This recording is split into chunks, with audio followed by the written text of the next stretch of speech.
Hello once again, everyone. So, I recently, when we were doing the so what of the Kunst des Fechtens, I mentioned in passing the various wines you can do, as well as not long ago I did the video Longsword Thrusts You Should Know.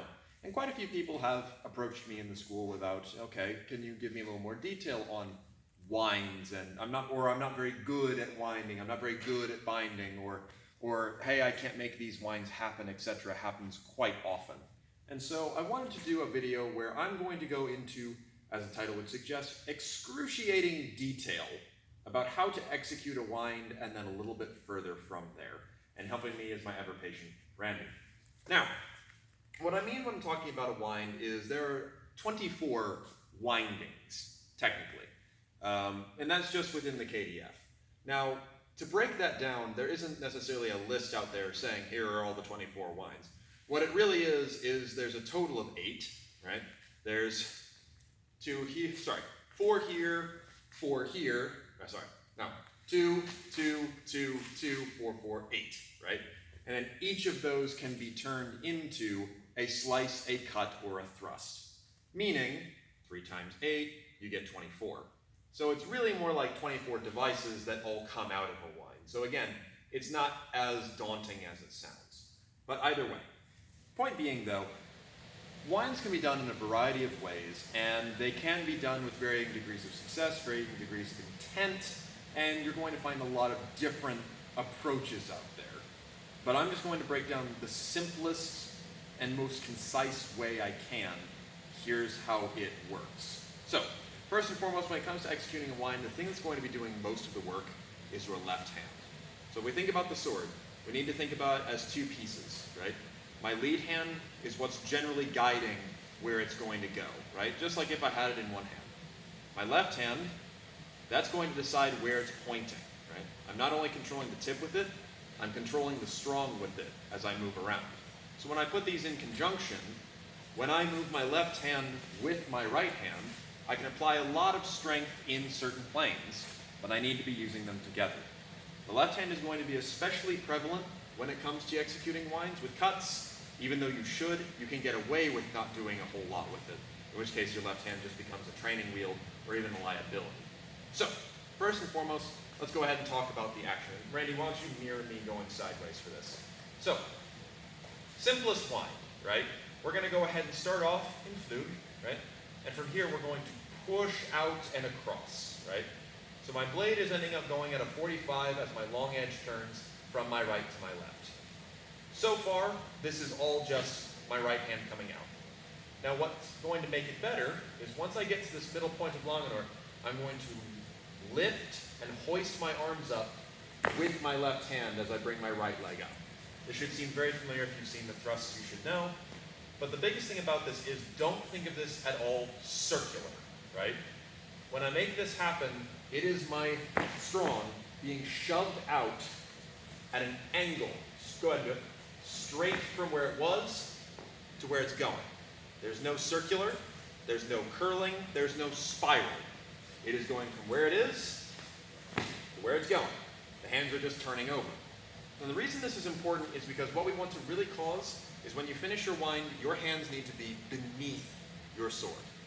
If you've ever held a serving tray, you can think of it like that.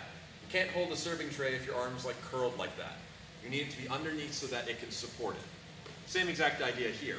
I am lifting my arms so they are underneath my sword, which not only pushes energy outward, but also ensures that I have the strength necessary to do it. What that allows you to do now is either against a cut, or when they're just coming in with a thrust or what have you, right, is I intercept and then lock out. If I try to do that by just curling my arms in a spiral, we'll do this slow, right? Yes, I can still get it there, but you notice how my tip ends up going offline because this wrist and this elbow are curling, which is leading all my energy going over there. So, once again, I'm going to push, lift, and I'm pushing it out into this diagonal. Tip hits target, strong locks out, Bob's your uncle. Now that's just a simple thrust. Let's talk about from a bind. So we come into the standard bind, which is where the majority of times you practice wind, you're going to come out of here. I'm going to keep my tip on target. Right? I talked about this in the disarm bit. If I ignore what my right hand was doing and just lift, goes off to the side. I'm going to point to target with my right hand. And as I'm doing that, I'm going to push my strong up and into that quadrant so that both of my arms end up below. Here's that again. In, push, lift, drive. Overall, pretty simple. The biggest thing about it is remembering to keep that pressure going so your tip remains on target, and then hoist your arms up and punch them out to that upper left side. This is a basic concept that is going to be applied with every single wind you do. Now, there is variation on how to do it. Right? Depending upon what source you read or who you're being taught by, you will have one be encouraged over the other. For example, when it comes to winding, I can wind with both my long edge or my short edge. So what I just did there was a long edge wind, where my long edge remained on his sword. If I want to do a short edge wind, I'm going to stick my thumb up, and I'm going to turn my short edge against as I do basically the same exact motion. What's nice about doing the short edge wind is that mechanically, it's a little bit more advantageous. I am gaining a bit more distance. My edge won't flex if I get the angle a little bit wrong or something along those lines. And it does widen my crossguard, which keeps me a little bit safe, right? Here's that again. We're in, thumb up, just in, right? Nice and simple. However, you can also do so on the other side. So for example, we come out of this fine. Okay, let's do a long edge wind. Point, lift, no problem. How do we wind with the short edge on this side? Well, it's not going to come up as often with longsword, but you will see this a lot more with Messer, where my nog would be protecting me, which can be interpreted as a short edge wind. But either way, point being, the things that are going to make this work is keep your tip in target, and I'll go ahead and show it. This pressure stays, this pressure leaves, and we're just punching out in that plane. So, with that in mind, let's see a couple different instances. We went from Flug to Ox, we went from Langenort to Ox. We can go from some other places as well. I can go from Flug to Flug, so he comes in, Flug to Flug. I can go from Ox to Ox, Ox to Ox. But all that's making this happen is my arm is continuing straight, keeping the tip on target, and my left arm's doing the majority of the work. So, now we come to one of the examples of the 24 bindings, or windings, right? So one of the first examples we're given is that I'm going to start off in the guard of Ox. He's going to go ahead and cut at me, and I'm going to turn my edge against him. Now specifically in the Zettel, it says that I'm turning the short edge. I'll go ahead and do the long edge for him, right?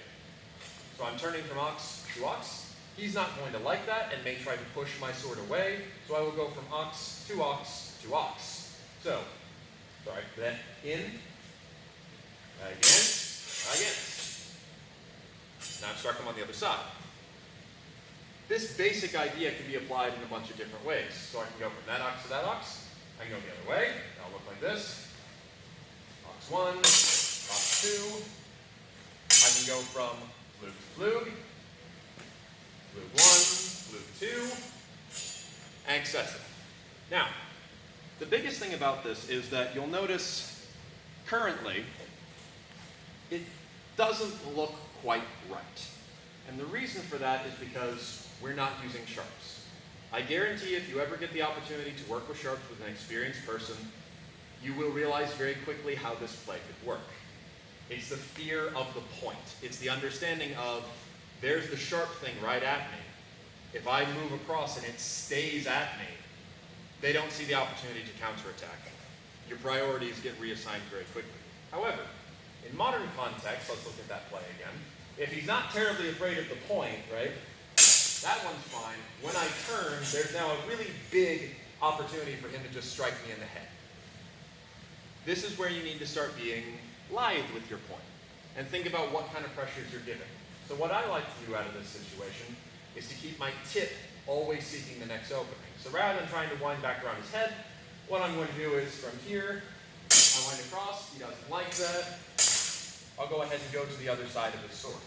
Or, if I don't even feel like turning over, from here, just straight in. You'd be surprised how often that one lands. But, either way, like I said, relatively excruciating detail. All this comes out of the left hand and just keeping your right arm on target. If you try to force this with curling or trying to use those muscles, your tip's just going to end off to the side and nothing's going to happen. Now, you may be curious, like, okay, so I see this as a thrust. How do you turn it into a cut or a slice, etc.? Well, there's a couple different situations. But just to go over it briefly, right? For example, I wound, but I'm very much doing it as a cut or arguably a slice. Alternatively, if we look at the winding back and forth, right? So I get this relatively deep. That's me executing a slice out of it. I'm still doing the same motion. This is just a brief explanation of how it could work. So, all those different windings you do, at any point you can turn them into a cut, you can turn it into a thrust, or you can turn it onto a slice, but you need to make sure you're doing the right thing at the right time, as the Zettel says. But, all in all, just keep the right hand in the middle, move the left hand where the strong needs to go, and your point will stay on line, and your strong will keep you protected. Just guard those 4 openings, and you'll be pretty good. It's going to take a lot of practice, a lot of patience, and you will even be frustrated sometimes by people not respecting the tip, which can lead to a little bit of distance, right? Right?